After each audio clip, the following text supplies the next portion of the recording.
are here at this legal basement apartment in the city of Welland, and let's go check it out. So before we get started, in these closets over here, we have the in-suite laundry. So this used to be the staircase into the upper level of the house, and we've separated it off, and this is now where we have our in-suite laundry. If you follow me here, we've installed this brand new kitchen. So this client is in the kitchen business, so he knew exactly what he wanted to put into this basement apartment, and it just looks stunning. We have cabinets that go all the way to the ceiling.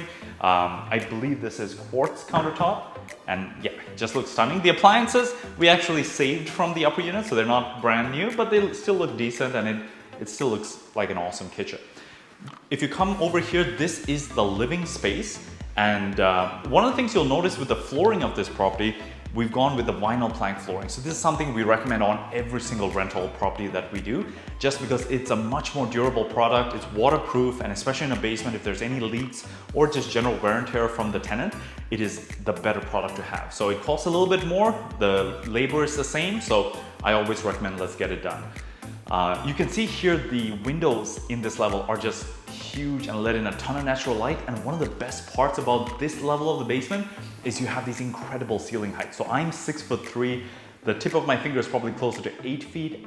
This ceiling is even higher. So it's very spacious, it just feels very open. We have this generous sized living space, you can put a couch, TVs, just an awesome space for a basement apartment. So let's go over here. So in this section of the basement, there was already a washroom. However, it was in rough shape. It had a shower that was leaking, and it just looked terrible. So we kept the bathroom in the same place, we just fully renovated it. So new tiles on the floor, new vanity, new toilet. Instead of a shower, we've put in a full tub and a tub surround. So it just looks gorgeous in there. All right, follow me into the basement. So this property is a backsplit. What that means is that the basement has two separate levels. The upper level back there where we started, and over here is the lower level where we have our bedrooms. So you can see here, we've made this massive egress window for this level because you need to have an egress window on every level in order for people to be able to climb out, and it lets in a ton of natural light. So for this master bedroom, it just makes it feel like you're not in a dungeon. And if we go over here, we have these gorgeous walk-in closets, which is a huge bonus to have. Anytime you can add extra storage into a basement apartment, it's going a long way. And this specific walk-in closet is just so deep. It was kind of a dead space anyway, so it was a good use to make it into this master bedroom closet. All right, follow me over here. So we are now in the second bedroom of this basement apartment. And this room is actually quite a bit of a longer room. It actually used to be the furnace room. So the furnace used to sit right about over here, and we've actually taken the furnace and pushed it into the corner. It was an old furnace, so he replaced the furnace and he moved the location of the furnace so that he could free up this space for a second room. Over there is actually the space under the front porch that he's insulated and finished off as the closet for this room. We have the electrical panel, and then if you follow me back here, this is where the new furnace room is. All right, so this is the furnace room. You can see that they've put in a tankless hot water tank to really save on the space and really make this space as small as possible. This is the new furnace he's installed, and this is something you will always notice typically with legal basement apartments, an INDUCT smoke detector. Basically what this does is it detects if there's any smoke inside the ductwork, so inside the air vents of the home, and it will automatically shut down the furnace and then close off the air circulation in the home. So this is very important if a fire starts upstairs, that it doesn't spread throughout the home through the air vents. And it's one of the requirements for a legal basement apartment. So if you're looking at a property that's being advertised as a legal basement, one of the things to check is if the furnace has this, because many times if they say it's a legal basement but they haven't really gone through the city and got the permits and really met the building code, they wouldn't have something like this. All right, let's go check out the upper unit now.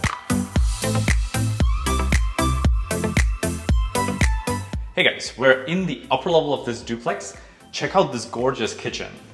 Now, if you can imagine, my client actually did not replace the kitchen, but rather he resurfaced the kitchen. So these are new cabinet doors and new cabinet sides. But if you open the inside, this is actually the original cabinets, which you'll see in the older clips. He put in this gorgeous countertop, brand new stainless steel appliances, and now it looks like a brand new kitchen. Follow me here. So this used to be the staircase down into the basement. We've closed it off, and this is now the laundry to the upper unit. And the very curious part here, so you can see that this is vinyl plank flooring in the living room. What he actually did, we had drywall already in the basement. He didn't bother taking out the existing drywall in the ceiling of the basement because the city of Welland allows you to keep regular half-inch drywall if it's already existing, even in a legal basement apartment. But rather what he did was he took up this flooring, he took up the subfloor, and he put in the soundproofing and fire dampening insulation, the Rockstall Safe and Sound, and he put it in the joist cavity, and then he put the flooring back on top. So we do still have the soundproofing. He just had to do it from the top instead of what we usually do, which is from the bottom. So all right, follow me over here. So here we are in the washroom. He actually didn't do much to it. So it was already in half decent shape. We've left it as it is. And again, when it comes to these type of projects, you have to make a decision where you're going to spend money and where you're going to save money. In this case, a lot of the money was spent in the basement. So we decided to keep the washroom as it is. Follow me over here. This is one of the bedrooms upstairs. So the upper level is a 3-bedroom upper unit. He's redone the flooring in the bedrooms, and he's done the same thing. So he took this out, he put in the soundproofing, and then he put the flooring back down. And yeah, it looks good. I would have personally redone the entire staircase. There's a patch of flooring that was not redone, but again, it goes back to cost-saving measures, right? You can always take one extra step in renovations, but if you're trying to control your costs, there are some areas you do need to sort of cap your expenses. If you're interested in learning more about creating a legal basement apartment and investing in a property like this, check out our free beginner's guide to creating a legal basement apartment in the link below, where my architect Jordan and I have created the basic guidelines required to create one of these investment properties. If you have any questions, feel free to comment below. Until next time, all the best.